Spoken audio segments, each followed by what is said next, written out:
All right, you're welcome back to News Review on TV as Sapiencia. There is definitely a battle for the soul of the PDP.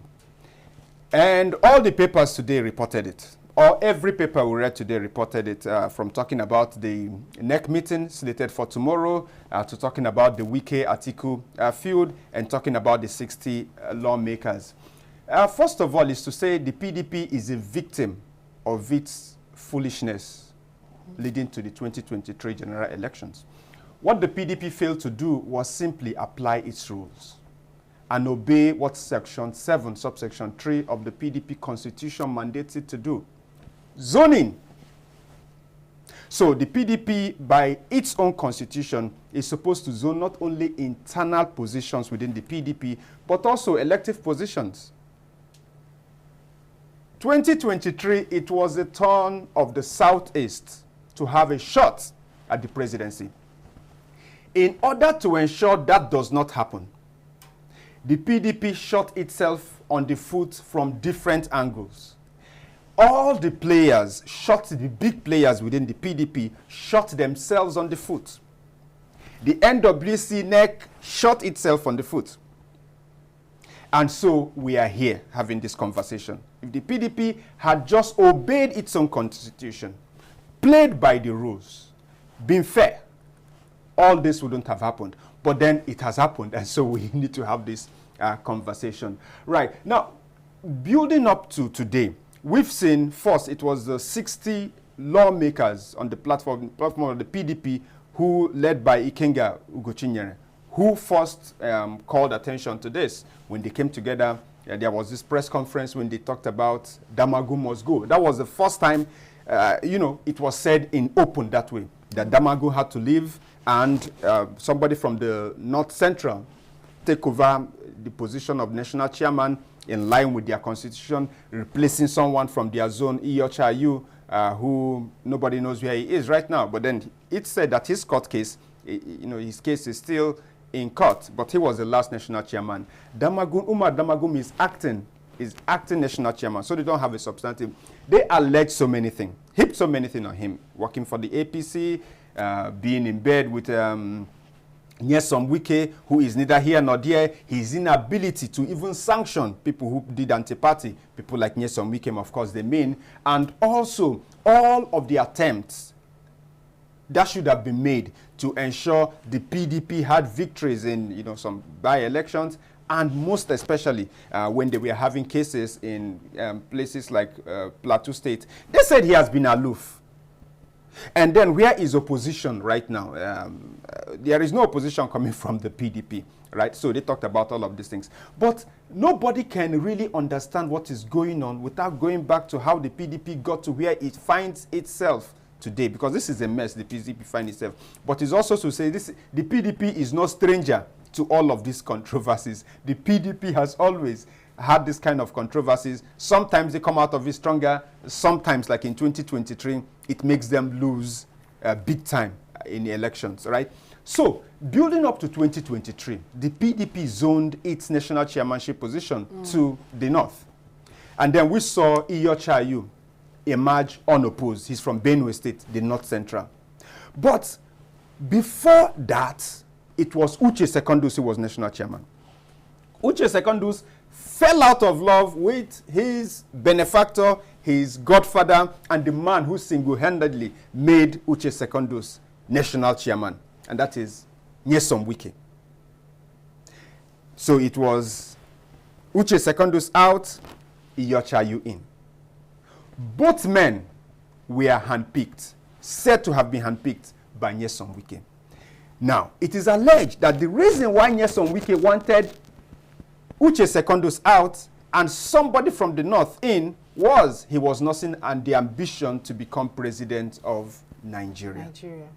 And so, according to the PDP constitution, which they violated, I said they violated section 3, section 7, subsection 3, the principle of zoning. Him knowing that with the national chairman coming from the south, where he comes from, he wasn't going to be presidential candidate also from the south. So he wanted somebody from the north. That was him planning for his election. But we saw how that played out.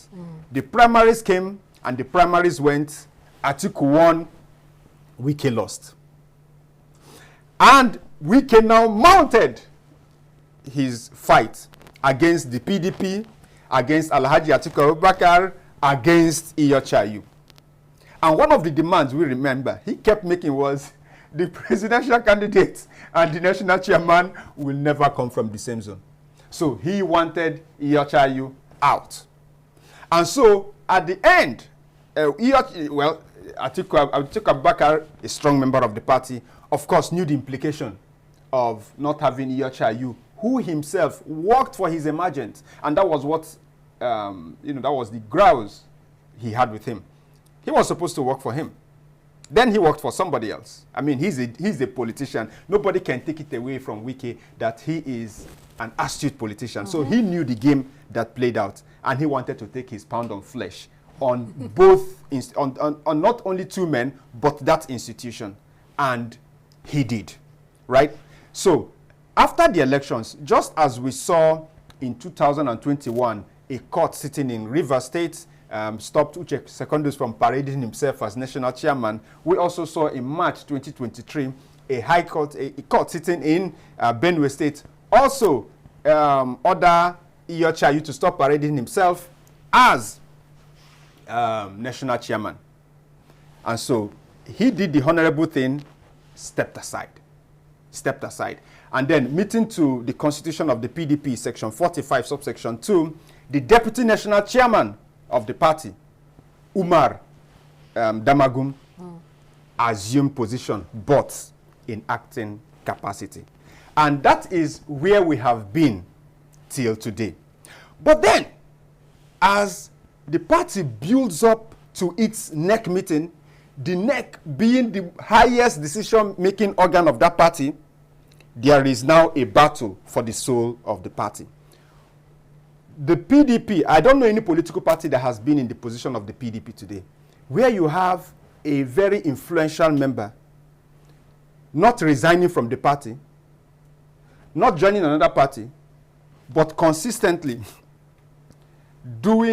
taking steps that undermine the party, and being a powerful, holding a powerful position in the administration of another party. Look, nobody can find an example of this. This is not a government of national unity, where you have, the APC won, and then the APC said, APC and PDP will form government. Let us have, of the 36 ministers, can we have 6 PDP ministers? No. This is simply one man, from the PDP, and he's a higher, and he has loyalists inside of that party. So that definitely was going to lead the PDP to this place where some people are not comfortable. Also, accusations that Damagum is a Wike man, a member of the Wike's camp. And definitely what they want to do is to weaken the party, so they surrender the party structure to President Bola Ahmed Tinubu to contest. And that is why we are seeing all of these things playing out. So what is happening right now? What is happening right now is that some members of the party, of course, that voice is loudest from the 60 lawmakers. But that is also the sentiment of stakeholders, for instance, not only some PDP stakeholders, but stakeholders in the North Central. Because it is, they feel this is their turn, this is their thing. And so, as Section 47, subsection 6 of the PDP Constitution says the national chairman has to come from, in this kind of event that is playing out now, the national chairman has to come from the same zone of the national chairman who either resigned or was, or whatever, for whatever reason, the national chairman, before serving out his tenure, leaves office, his replacement has to come from that same zone. And also, it is also important because the NEC, according to Section 57, subsection 7 of the PDP's constitution, is the only organ that can discipline high-ranking members, like NEC members, like governors, deputy governors, like National Assembly members, and everything. What do these guys want? People call them the Atiku camp. I don't know if they are the Atiku camp, but the anti-Wike camp is what I prefer to call them. What do they want? They want Wike disciplined. They want Damagum out. They want people who played anti-party. Of course, when they talk about anti-party, everybody knows they are really looking at Wike and his loyalists, people who played anti-party. They want them out. They simply want somebody from the North Central to assume that position, so they have a national chairman who is not in acting capacity, so they can begin to strategize and reform the party. But then, you can't also take away the strength of the Wike's group inside of that party. We see the minority leader, the House minority leader, and what's his name now? Kingsley Chinda, himself a strong Wike loyalist, convened a caucus meeting. I think, was it yesterday or the day before yesterday? And it was alleged that the main thing they wanted from that meeting was to pass a vote of confidence on Umar Damagum. But those 60 lawmakers prevailed and ensured that did not happen. So how will this go? My advice is, my reading of this is quite clear to me. The PDP will not take one step forward if it does not take off the grip of these two men from the party, Alhaji Atiku Abubakar and former governor, now Minister Nyesom Wike. Why? Atiku Abubakar has shown himself to be a serial contester. And he has arrogated to himself to be that person who, so long as he is alive and breathing, the PDP's presidential ticket must come to him. Yes. And having that, he has lots of people working for him. He has the power of the purse. We all know that. And so, if he does not drop his ambition, if NEC, NWC of the PDP cannot, and the governors, very powerful bloc in the party, if they want to save this party, they have to ensure that Atiku agrees to shelve whatever presidential ambition he has in 2027.